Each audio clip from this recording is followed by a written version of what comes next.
Interesants novērojums. 40-gadīgs vīrietis kopā ar savu sievu vai draudzeni, tik detalizēties nezinu, apsēdās uz soliņa. Pēc neilga laika pabrauc garām Bolt vai Bolt kurjers, kuram ir tumša ādas krāsa. Vecis kaut ko rasistisku viņa virzienā pasaka. Tā, lai tas kurjers sadzird. Nedaudz vēlāk kāds bezpajumtnieks sāk rakāties pa miskastēm tuvumā un runāt pats ar sevi krieviski. 40-gadīgais vecis viņam pasaka: runā latviski. Reāli bezpajumtniekam, kurš runājas pats ar sevi. Uz ko bezpajumtnieks atbildēja: kādā valodā gribu, tādā runāju. To viņš turpināja teikt, kamēr izgāja cauri visām miskastēm. Tad lūk, mans jautājums. Ko šis 40-gadīgais vīrietis panāca ar visu šo? Kā viņa dzīve vai sabiedrība uzlabojās no viņa darbībām? Spoiler alert, nekā.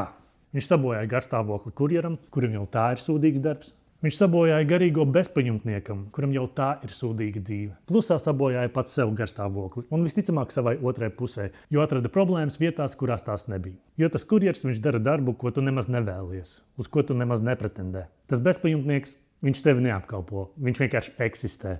Viņš neko neietekmē tavā dzīvē un neietekmē latviešu valodas izplatību nekādā būtiskā veidā. Naidoties uz cilvēkiem, kas ir nabadzīgāki par tevi, nav kaut kas, kas tā dabiski izveidojas. Dabiski tev izveidotos kaut kāda empātija. Bet šo naidu iemāca elite, politiķi un bagātie, kas neredz savā pozīcijā nonāk kādu apišot vai noniecinot. Es varu derēt, ka tas čalis nevelta tādu pašu enerģiju uz politiķiem, kas dala naudu saviem draugiem. Krauze kokrūpniekiem, Nacionāla apvienība, bridžu turnīriem, Šlesers, valsts īpašumus radiem. Jo viņi stāsta. Paskat, tie citi nabadzīgie, kas neesi tu, viņi ir problēma. Par šo tēmu ir daudz ko teikt, un es centīšos to darīt citos video. Pieseko, padalies ar savām domām, man tiešām interesē.